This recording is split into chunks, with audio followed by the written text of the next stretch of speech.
श्री स्वामी समर्थ. तूळ राशी 6 ते 12 जुलै साप्ताहिक राशी भविष्य.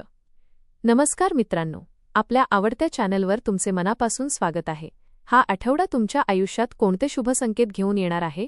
अनेक दिवसांपासून ज्या कामासाठी तुम्ही प्रयत्न करत आहात त्यात यश मिळणार का? नोकरीत नवीन जबाबदारी किंवा पदोन्नतीची संधी मिळेल का? व्यवसायात नवीन ग्राहक, नवीन करार आणि आर्थिक प्रगतीचे मार्ग खुलतील का? कुटुंबातील वातावरण अधिक आनंदी आणि प्रेमळ बनेल का? प्रेमसंबंधात विश्वास आणि जवळीक वाढेल का? विद्यार्थ्यांना मेहनतीचे योग्य फळ मिळेल का? आरोग्य उत्तम राहील की स्वतःची अधिक काळजी घेण्याची गरज भासेल? या आठवड्यात कोणते निर्णय तुमचे भविष्य अधिक उज्ज्वल बनवू शकतात आणि कोणत्या गोष्टींपासून सावध राहणे आवश्यक आहे? चला तर मग जाणून घेऊया तूळ राशीचे सविस्तर साप्ताहिक राशी भविष्य. आपल्याला जर हे राशी भविष्य आवडले तर आपल्या मित्रांसोबत नक्की शेअर करा आणि कमेंटमध्ये श्री स्वामी समर्थ लिहायला विसरू नका. हा आठवडा तूळ राशीच्या व्यक्तींसाठी संतुलन, प्रगती आणि नवीन आशांचा ठरू शकतो. या काळात तुमच्या व्यक्तिमत्वाचा प्रभाव इतरांवर पडेल आणि तुमच्या निर्णयक्षमतेचे कौतुक होईल. अनेक दिवसांपासून रखडलेली काही कामे मार्गी लागतील. नोकरी, व्यवसाय आणि कौटुंबिक जीवनात हळूहळू सकारात्मक बदल जाणवतील. आर्थिक बाबतीत संयम आणि योग्य नियोजन आवश्यक राहील. नातेसंबंध अधिक दृढ करण्यासाठी संवादाला महत्त्व द्या. या आठवड्यात घाईघाईने निर्णय घेण्यापेक्षा परिस्थितीचा सखोल विचार करणे अधिक फायदेशीर ठरेल. देवावरील श्रद्धा, सातत्यपूर्ण प्रयत्न आणि सकारात्मक दृष्टिकोन यांच्या बळावर हा आठवडा अनेक चांगल्या संधी घेऊन येऊ शकतो. करिअर व व्यवसाय. करिअरच्या दृष्टीने हा आठवडा प्रगती आणि नवीन जबाबदाऱ्यांचा ठरू शकतो. कार्यालयात तुमच्या कामाची गुणवत्ता वरिष्ठांच्या नजरेत भरू शकते. अनेक दिवसांपासून प्रलंबित असलेले एखादे महत्त्वाचे काम पूर्ण होण्याची शक्यता आहे. तुमच्या निर्णयक्षमतेमुळे आणि शांत स्वभावामुळे सहकारी तुमच्यावर विश्वास ठेवतील. नवीन प्रकल्प किंवा महत्त्वाची जबाबदारी मिळाल्यास ती आत्मविश्वासाने स्वीकारा. नोकरी बदलण्याचा विचार करणाऱ्यांना चांगल्या संधी मिळू शकतात. मुलाखतीसाठी प्रयत्न करणाऱ्यांना सकारात्मक प्रतिसाद मिळेल. व्यवसाय करणाऱ्यांसाठी नवीन ग्राहक, नवीन करार आणि आर्थिक वाढीचे संकेत आहेत. भागीदारीत पारदर्शकता राखा. प्रत्येक व्यवहार लेखी स्वरूपात ठेवा. ऑनलाईन व्यवसाय, सल्लागार सेवा, कला, फॅशन, सौंदर्य, डिझाईन किंवा व्यापार क्षेत्रात काम करणाऱ्यांना विशेष लाभ मिळू शकतो. मोठी गुंतवणूक करण्यापूर्वी अनुभवी व्यक्तींचा सल्ला घ्या. कार्यालयातील राजकारणापासून दूर राहा आणि स्वतःच्या कामावर लक्ष केंद्रित करा. आठवड्याच्या शेवटी एखादी आनंददायी व्यावसायिक बातमी मिळण्याची शक्यता आहे. आर्थिक स्थिती. आर्थिकदृष्ट्या हा आठवडा स्थिरता आणि सुधारणा देणारा ठरू शकतो. उत्पन्नाचे नवीन स्रोत उपलब्ध होण्याची शक्यता आहे.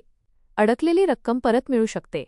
व्यवसायातून नियमित नफा मिळेल, मात्र खर्चावर नियंत्रण ठेवणे अत्यंत आवश्यक राहील. घरातील काही महत्त्वाच्या गरजांसाठी खर्च होईल, पण त्यातून समाधान मिळेल. बचत करण्यावर अधिक भर द्या. भविष्यासाठी आर्थिक नियोजन सुरू करण्यासाठी हा योग्य काळ आहे. शेअर बाजार किंवा जोखमीच्या गुंतवणुकीत घाई करू नका. कर्ज देणे किंवा घेणे याबाबत सावध राहा. मालमत्तेशी संबंधित निर्णय विचारपूर्वक घ्या. आठवड्याच्या शेवटी आर्थिक स्थिती अधिक मजबूत झाल्याचे जाणवेल. योग्य नियोजनामुळे भविष्यातील आर्थिक चिंता कमी होतील. कौटुंबिक व वैवाहिक जीवन. कौटुंबिक जीवनात आनंद, प्रेम आणि समजूतदारपणा वाढेल. घरातील सदस्यांमध्ये एकोपा निर्माण होईल. काही दिवसांपासून सुरू असलेले मतभेद शांतपणे संवाद साधल्यामुळे दूर होतील. ज्येष्ठांचे मार्गदर्शन महत्त्वाचे ठरेल. वैवाहिक जीवनात जोडीदारासोबतचे संबंध अधिक दृढ होतील.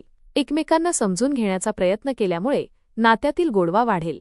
मुलांच्या यशामुळे आनंद मिळेल. घरात शुभकार्याची चर्चा सुरू होऊ शकते. नातेवाईकांशी संबंध अधिक मजबूत होतील, मात्र इतरांच्या बोलण्यावर लगेच प्रतिक्रिया देऊ नका. संयम आणि शांत स्वभावामुळे घरातील वातावरण अधिक सुखकर राहील. या आठवड्यात कुटुंबाचा पाठिंबा तुमच्या आत्मविश्वासात भर घालेल. प्रेमसंबंध. प्रेमसंबंधांच्या दृष्टीने हा आठवडा अत्यंत सकारात्मक राहू शकतो. जोडीदारासोबतचा संवाद अधिक मोकळा होईल. मनातील भावना व्यक्त करण्याची योग्य वेळ आहे. अविवाहित व्यक्तींना नवीन नात्याची सुरुवात होण्याची शक्यता आहे. काही जण विवाहाबाबत महत्त्वाचा निर्णय घेऊ शकतात. जुन्या गैरसमजांवर पडदा पडेल. प्रिय व्यक्तीसोबत एखादा आनंददायी प्रवास किंवा भेट होण्याची शक्यता आहे. छोट्या गोष्टींवरून वाद घालणे टाळा.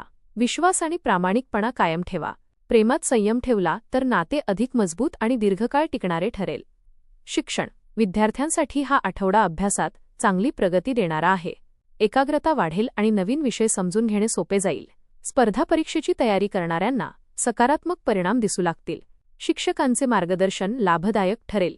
वेळेचे योग्य नियोजन केल्यास अपेक्षित यश मिळू शकते. उच्च शिक्षणासाठी प्रयत्न करणाऱ्यांना चांगली बातमी मिळू शकते. मोबाईल आणि सोशल मीडियाचा वापर मर्यादित ठेवा. नियमित सराव आणि आत्मविश्वासामुळे मोठे यश मिळण्याची शक्यता आहे. आरोग्याच्या दृष्टीने हा आठवडा सामान्यतः चांगला राहील. मात्र सततची धावपळ आणि कामाचा ताण यामुळे थकवा जाणवू शकतो. पुरेशी झोप घ्या, संतुलित आणि पौष्टिक आहार घ्या, बाहेरील अन्न कमी खा, नियमित योग, प्राणायाम आणि चालण्याची सवय ठेवा. मानसिक तणाव कमी करण्यासाठी ध्यानधारणा करा. पाण्याचे योग्य प्रमाणात सेवन करा. वाहन चालवताना विशेष काळजी घ्या. जुन्या आजारांकडे दुर्लक्ष करू नका. नियमित दिनचर्या पाळल्यास संपूर्ण आठवडा उत्साही आणि निरोगी राहाल. उपाय: दर शुक्रवारी माता महालक्ष्मीची पूजा करा आणि ओम श्रीं महालक्ष्मी नमः या मंत्राचा 108 वेळा जप करा. गरजू महिलांना पांढऱ्या वस्तू किंवा अन्नदान करा. सुगंधी फुले देवीला अर्पण करा. श्री स्वामी समर्थांचे नामस्मरण केल्याने मनःशांती लाभेल आणि अडथळे दूर होतील.